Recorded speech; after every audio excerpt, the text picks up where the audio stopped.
I am Renate Mehta, was born Manok, and I was born in the southeastern suburb of Berlin and spent my first 2-3 years over there. Then we were shifted to a place which is now in Poland, where my father was a teacher, and there I spent most of the time of the war.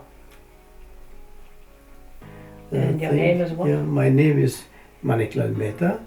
It's very easy. It's Gujarati name. I was born in north of Gujarat. My father went to Bombay.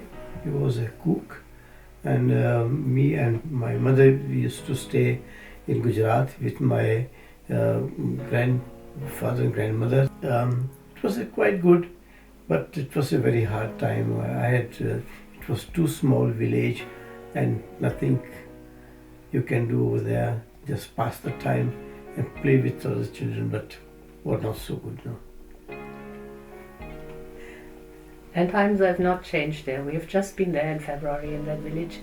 The house where he was born is now completely gone. But on the whole, nothing has changed. You can see the camels there and the carts and everything. And people have fields, My father came from a working class family. He was the eldest of 15 kids. Yeah, you can imagine how that was. Yeah. He was supposed to go to work when he was 14. And that meant when he met my mother, who came from a very rich family actually, at least before the First World War.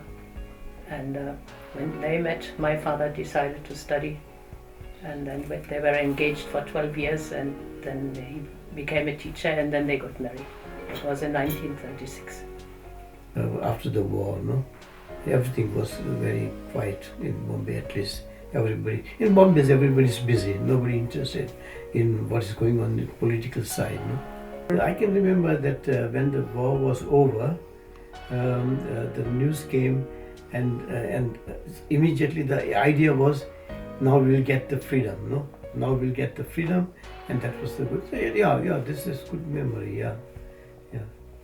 And I remember you once told me that you saw that fellow lying over his cart. Mm-hmm. Must have been a Muslim, probably. Then when this started, this killing between Hindus and Muslims, when that started, it was not heavy in Bombay because most of it was in the north of India. Yeah, where all this hardship was in Delhi, etc. But Gandhi's movement of independence, non-violence, had started long before the war, in the 1930s already. But that did not take part in Bombay. My father had been shifted to Landsberg. That's a place which is now in Poland, on the other side of the river Oder, which is the border now, between Poland and Germany. And then in 1945, in January, the Russian army was coming very near. My father was at war at the time. He had to go. And my mother and the 3 small children she had, 7, 6, and my sister was 10 months. We were very lucky. There's one neighbor of us, he could get hold of a lorry, and he took my mother's 3 children and my grandfather, who was 80 at the time, and took us over this river Oder. And the bridges were still there. After that they were blown up. And then we went to my grandmother's place in 45 January. I experienced all those bomb war when Berlin city was really bombed down. Every night we kids and all of us were taken to that cellar as a shelter. And then one night, front of the house was bombed off. And so as long as I remember in our family, this Gandhi and his ideas and India and all those ideas were talked about. So I came to be interested in India like that, to my father actually. These are 3 of the very first albums. More than half a century back these photos were taken, and that's how it all started. Our first trip together to see a friend. I wanted to show these photos, all my family, our Indian testimony. And this. I miss it, the photo, no? And in the evening we had a party, and I had my most famous sari, which I had bought in India in '63 at the time, you know. That was both of us young.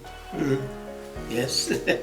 Half a century back, all that. And then, you know, in 1962, that was when we met.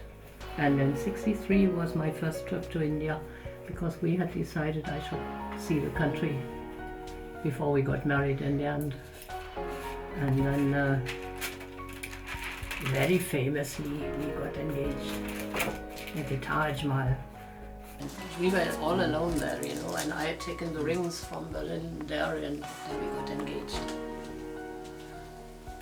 These two people got engaged, and that was the first day where we met each other.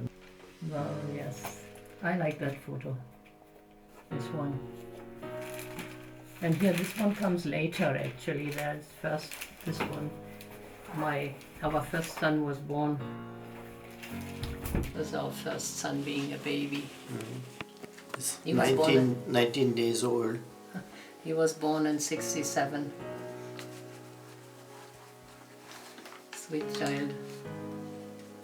They are so sweet when they are babies, huh? He was actually Indian when he was born, both of them. And in '71, both of them were naturalized. That silly word, huh? What are you before being naturalized? Question mark. You're not natural? India is a cultural shock for everyone. It was a shock for the 2-year boy, no?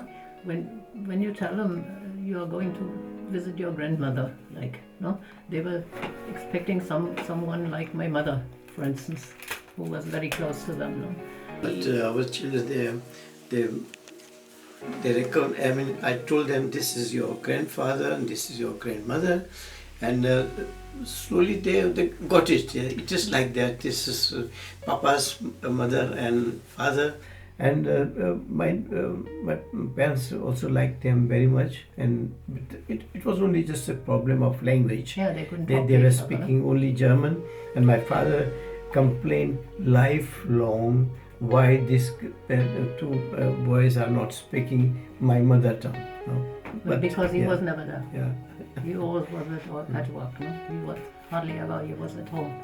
It's not easy, it wasn't easy for them also. And actually, you know, our elder son, he is mid-European. He's a European. And the small one, though sometimes he doesn't like it, he is a proper Indian. That's it.